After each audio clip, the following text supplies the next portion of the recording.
Good afternoon. We just had a great opportunity to meet with the President and talk about something that unifies all Republicans. Senate Republicans, House Republicans, and the President of the United States are all in favor of reopening the federal government. In fact, so much so that we've now all voted 11 times to reopen the federal government. But the longer the federal government stays closed, the more the impacts are being felt. Travel delays, benefit delays, farmers are being impacted, millions of people going without paychecks. That's what this government shutdown, Democrat government shutdown, is bringing to the American people. So we're hopeful that this will be the week when we break out of this and the Democrats come to their senses and decide to open up the government. We're going to give them several opportunities, as you know, to do that. We'll have another vote on the continuing resolution tomorrow, which is sitting at the desk of the Senate. It could be sent down here to the White House, signed into law.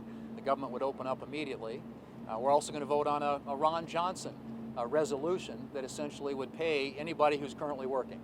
So we'll see how the Democrats react to that. But the truth of the matter is, you have a bunch of people here, a united team that believes profoundly that we need to get our government open. And if the Democrats want to talk about subjects unrelated to the government, getting the government open again, we're happy to have those conversations. But we've repeatedly now gone through this, and at some point the Democrats are going to have to say yes for an answer. We want a normal appropriations process. We want to give them an opportunity to sit down and litigate some of the issues they want to talk about, but that can't happen until the government gets opened up again. Senator Barrasso. The Republicans here are united, and we're united in standing strong with President Trump. This government has been closed now for 21 days, and the Democrats have had a chance to reopen it 11 times, and each time they voted no. No to reopen the government, no to pay the troops, no to pay the Border Patrol, TSA agents, people who do flight control, all of those things critical for our nation. The Democrats continue to vote no. And why is that? It's because they're afraid, as what one Democrat Senate staffer said, they're afraid of facing the guillotine of the radical left. And who are the radical left? They are the people who would prefer to use taxpayer dollars to pay for health care for illegal immigrants than to pay for the men and women who keep us safe. The Democrats are holding this country hostage. It's time for it to end. It's time to reopen the government for all of the people of the United States. So we just finished a great lunch with President Trump.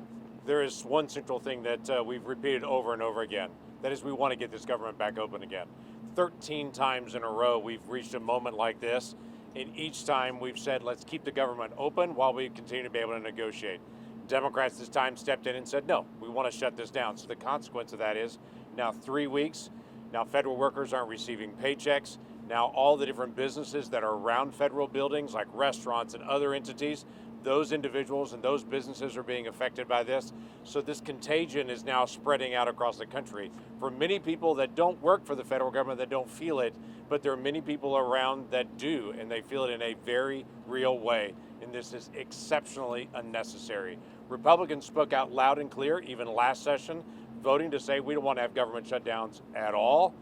We want to get this government back open again and get us negotiating and doing the work of the American people. We've been clear on that. We're going to continue to be clear on that.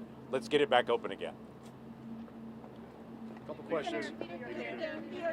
Did President Trump offer any guidance about how you should proceed next? Well, I think that the President obviously is very interested in getting government open. We all agree on that, right? And I think he wants the Democrats to take yes for an answer. We've offered them a lot of the things they were asking for, a normal appropriations process, an opportunity to get a vote on some of the things that they want to see voted on with respect to the expiring Obamacare enhanced subsidies. But that can't happen until they open up the government. So I think the President is prepared to sit down and have conversations with the Democrats, but he knows that before that can happen, we've got to have 5 Democrats who have a little backbone and a willingness to take on their leadership and do the right thing for the country. You are now 3 weeks into this shutdown, and the two sides don't appear to even be talking. Do you owe it to the American people to at least be negotiating? Well, I think we are. We have negotiated. I don't know what there is to negotiate. This is about opening up the government. We have offered them several off-ramps now. The Democrats want something that's totally untenable. as Senator Barrasso said, I mean, they want $1.5 trillion in new spending.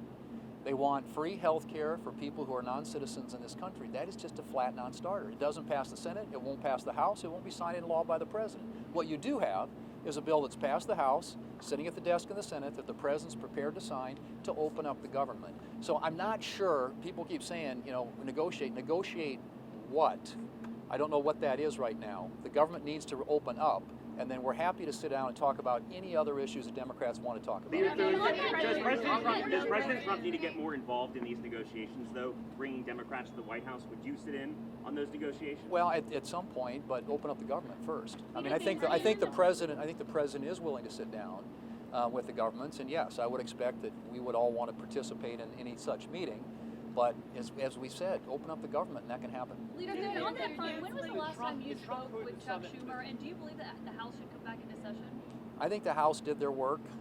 They passed the bill, and the play, as you all know right now, the action's in the Senate. And when was the last time you spoke with Senator Schumer? I talk to Chuck on a somewhat regular basis. We're on the floor all the time. If he wants to talk to me, our offices are right down the hallway from each other. He knows my cell phone number, and if he's got something else to offer up, other than this crazy, unserious, unrealistic proposal they have out there, we're prepared to have that conversation.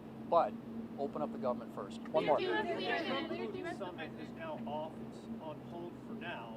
Do you see Putin as the impediment to peace? And is your Russia sanctions bill something that you intend to put on the Senate floor within the next month? We want to put it on the floor when the White House believes it's useful to them to get Putin to the table and to get a deal that ends the war.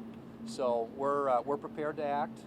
We work closely with Lindsey Graham. Lindsey, as you know, is a lead sponsor. He's got 85 co-sponsors in the Senate, Republican and Democrat.